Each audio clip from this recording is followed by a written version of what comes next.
Good evening, everyone, and welcome once again to another episode of the Shadow Gallery. I am your host, as always, James Donnelly, and tonight we are going to not do more new comics from last week. I'm just going to try and do a 2-week wrap-up, I think, probably sometime later this week or early next week.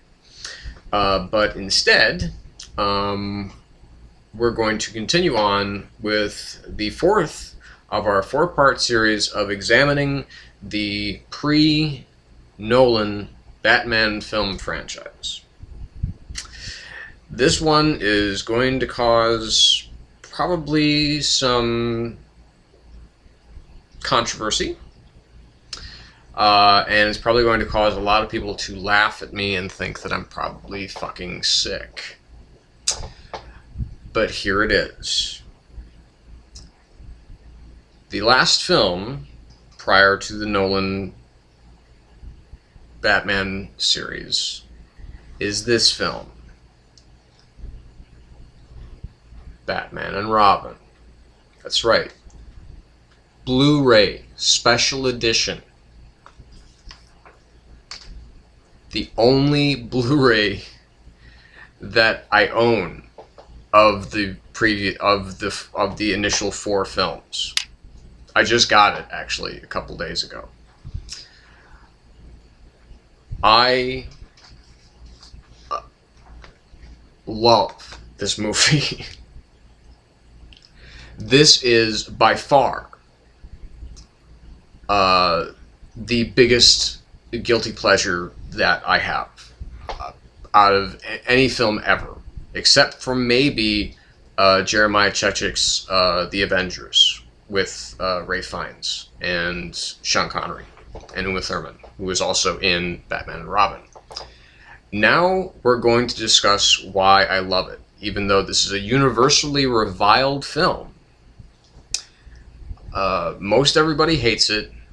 It's responsible for the death of the Batman film franchise, but ultimately death leads to rebirth, and what have we gotten from that rebirth? We've gotten 2 excellent films, and what we're looking to have a 3rd one in in less than a year.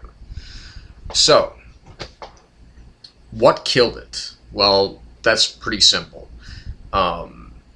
This was not a film that most Batman fans could get behind because they thought that for the most part the franchise was taking us in a different direction than what we had seen in the TV show. Okay? This is the only film of the initial 4 films that holds a very consistent, an incredibly consistent mission statement, as it were. Its narrative is consistent throughout. There is not a moment where this film isn't secretly laughing at you. It's a film that not only... I hesitate to call it... It's a work, I think, that is much more deeply subversive than anything that people would think of. Now, this is going to be a weird comparison that I'm going to throw at you, but just follow me through here. The Bride of Frankenstein. When it came out, it was not very well received. James Whale basically took this opportunity to make a film that he wanted to make that was not just going to be another another Universal horror film, but there was going to be a subtext that ran throughout that was going to be extremely subversive, and and not only in recent decades have we openly received this film as one of the great pieces of horror cinema, because it is incredibly subversive. And I think that someday in the future, this will receive probably not very similar acclaim, but somewhat similar acclaim. Because what Joel Schumacher did with this film, and screenwriter Akiva Goldsman, they made a film that basically took everything that you thought was fucked up about the Batman and Robin relationship, and everything that they thought was fucked up about the previous film, about Batman Forever, and they took it, they basically put it on crack. I mean, it's like, it just explodes all over the screen. There is, George Clooney has admitted to the fact that he played Bruce Wayne basically as gay. So there is a tremendous amount of homoerotic subtext played throughout the film, similarly to some of the subtext that was in Bride of Frankenstein.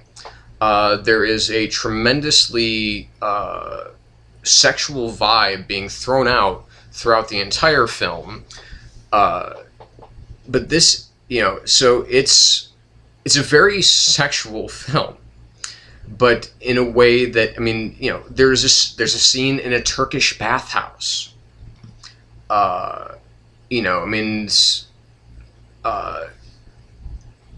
It's like, what? Okay, the things that people were really criticizing about Batman Forever, the extensive use of neon, the bat thongs, the bat nipples, these were magnified. You had to look at them. There was no way you could avoid them. The only, and ironically, of course, the only member of the Bat family that doesn't have bat nipples is Alicia Silverstone, but she does have the bat thong when she gets dude up as Batgirl. The dialogue is unbelievably ridiculous. It's filled with every first, second, third grader pun that you could possibly think of, while at the same time including some, like I said, extraordinarily sexual subtext. There's a lot of innuendo in this film. There's a lot of innuendo. With Robin when he goes to Poison Ivy and says, is your thumb the only part of you that's green? Things like that. The quasi, the way, I mean, and just the way that, for instance, because nobody really cares for the name Dick, okay, but a certain line delivery that Clooney has in the film, where he's trying to basically to try and rein in Robin, is where he says, she's trying to kill you, Dick. It's just like, he's not just saying his name, he's calling him a dick. And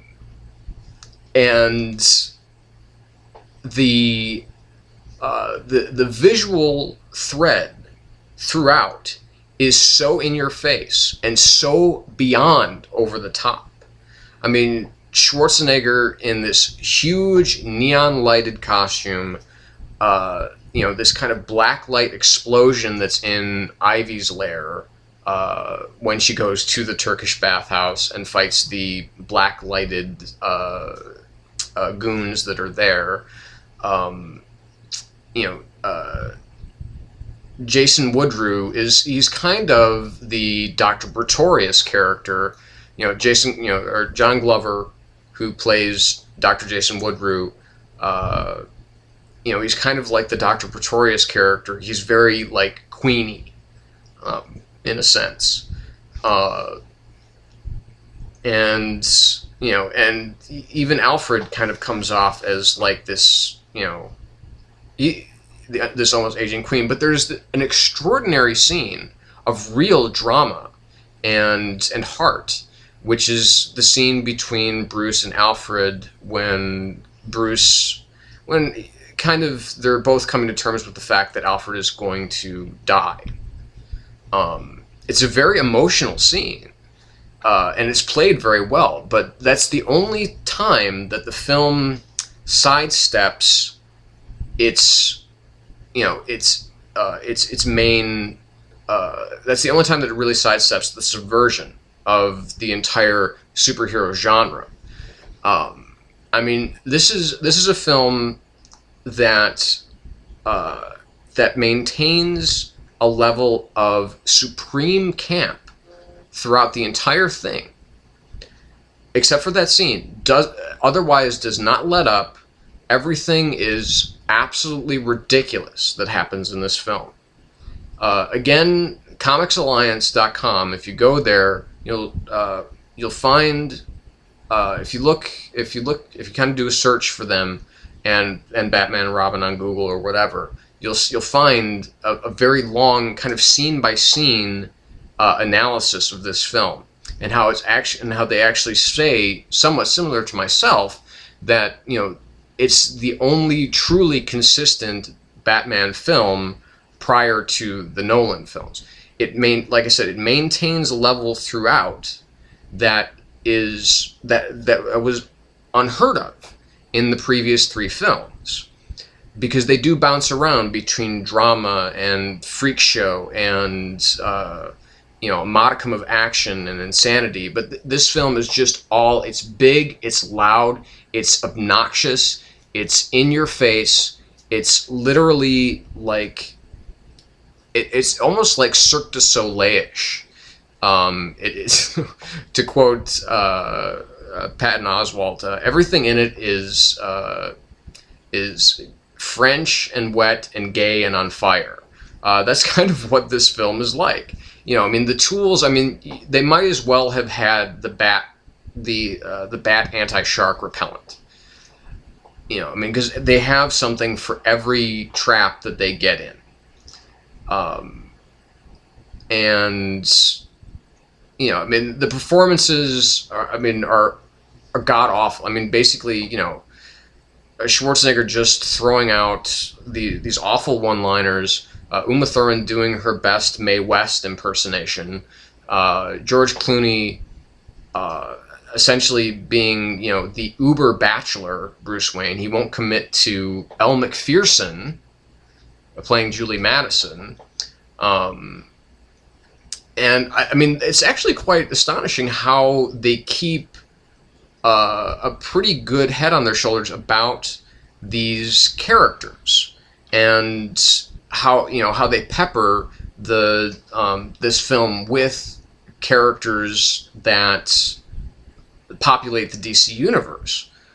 From Jason Woodrue, who is the Floronic Man, who became of more acclaim, I think, in the Swamp Thing during Alan Moore's run on the Swamp Thing.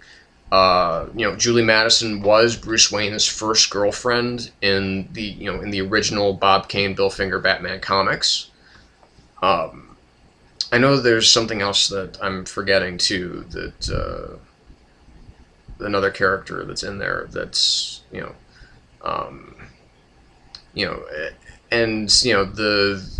the character of Gossip Gertie. It's almost like I would want her to have, she's it's such an outrageous caddish character that it belongs so perfectly in this universe that Schumacher and Goldsman created. Now, Joel Schumacher has done other films I've actually liked. Like Tigerland, which is actually a quite exceptional film. I do recommend that you see it. And Phone Booth, which is, pound for pound, minute by minute, that's actually a really strong film. Akiva Goldsman, however, has not done anything that I've liked ever, except for this film. This is basically the Showgirls of the superhero genre. And that's what it should be treated as. It should be treated as an awful film that is tremendously fun to watch. That's my take on it. It's my favorite of the four. You're probably been laughing this whole time and thinking I'm a total idiot, but that's your prerogative. That's me.